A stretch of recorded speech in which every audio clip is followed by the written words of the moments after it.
السلام علیکم، امید تو آپ خیریت سے ہوں گے۔ تو آج ہم بات کرنے جا رہے ہیں کہ ای پاس بورڈ کیسے آن لائن اپلائی کریں۔ جو نیو پاس بورڈ ہے نا، ای پاس بورڈ، وہ کیسے ہم اپلائی کریں۔ تو آج ہم آپ کو بتائیں گے کہ کس طرح اپلائی کریں گے۔ سب سے پہلے آپ نے پلے اسٹور پہ جا کر پاس بورڈ فی جو اپلیکیشن ہے اس کو انسٹال کر لینا ہے۔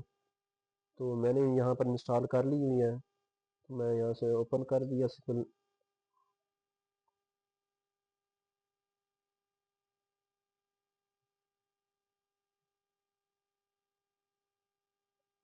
یہاں پر پاسپورٹ ای پیمنٹ کا آپشن ہے، تو یہاں پر ہم گیٹ اسٹارٹیڈ پہ آ گئے۔ یہاں پر ای پاسپورٹ لکھا ہوا ہے ہمارا، ہم یہاں سے یہ دوسرا آپشن ای پاسپورٹ کو سلیکٹ کریں گے۔ یہ سارے آپشنز آ جاتے ہیں، ترمیم آپ کی خراب ہو چکا ہے، ہم نے تو نیا پاسپورٹ اپلائی کرنا ہے، تو اس لیے ہم فرسٹ آپشن جو ہے وہ سلیکٹ کریں گے۔ تو یہاں پر آپ دیکھیں کہ جو ترجیح ہے وہ ہمیں نارمل رکھی ہے۔ ایج ہمارے جسپات ہے 36 ہے اور 5 ایئرس، یہ ہمارے پاس جو پیمنٹ شو ہو رہی ہے 9,000 میں، ٹھیک ہے۔ تو اب ارجنٹ کی ہم نے دیکھی تو ارجنٹ ہمارے پاس جناب 15,000 روپے آ گیا، 5 سال کا 36 پیج کا جو ہے۔ تو اس طرح آپ یہاں سے قیمت چیک کر سکتے ہیں اس کی۔ اس کے بعد ہم نے یہ 10 ایئرس کا دیکھا تو 22,500 روپے ہمارے پاس آ چکے ہیں۔ تو اس کے بعد ہم یہ 5 سال کا کر لیتے ہیں۔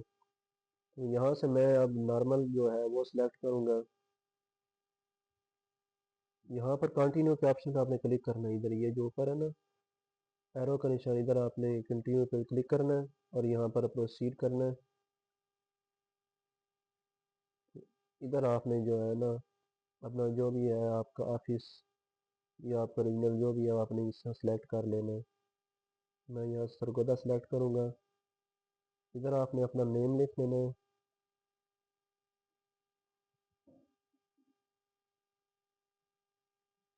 نیچے آپ نے اپنا جو CNIC نمبر ہے یہاں پر وہ لکھنا ہے، یا بے فارم اگر بچوں کا ہے تو بے فارم لکھ لیں، یہاں پر بے فارم نمبر جو بچوں کا ہوتا ہے۔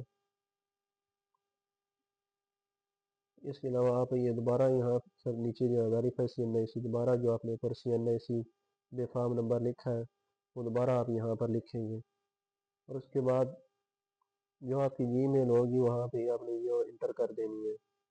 یہاں پہ آپ نے اپنا فون نمبر لکھ لینا ہے، اور یہاں پر یہ جنریٹ PSID یا ایرو کا نشان، ادھر آپ نے کلک کرنا ہے، تو آپ کی PSID ہے وہ جنریٹ ہو جائے گی۔ آپ PSID لیجیے گا وہاں سے اور سیدھا ایزی پیسے پہ چلے جائیے گا، وہاں پر آپ نے جو ہے فیس اتارنی ہے۔ تو فیس جب پے ہو جائے گی 15,000 روپے یا 9,000 روپے، تو اس کے بعد آپ نے اس کو محفوظ کر لینا ہے اور لے کے آپ نے آفس میں چلے جانا ہے۔ وہاں پر آپ نے کو ساتھ رکھ لیں جو آپ کا ڈاکومنٹس ہیں کوئی، تو وہ آپ ساتھ لے کر جائیں۔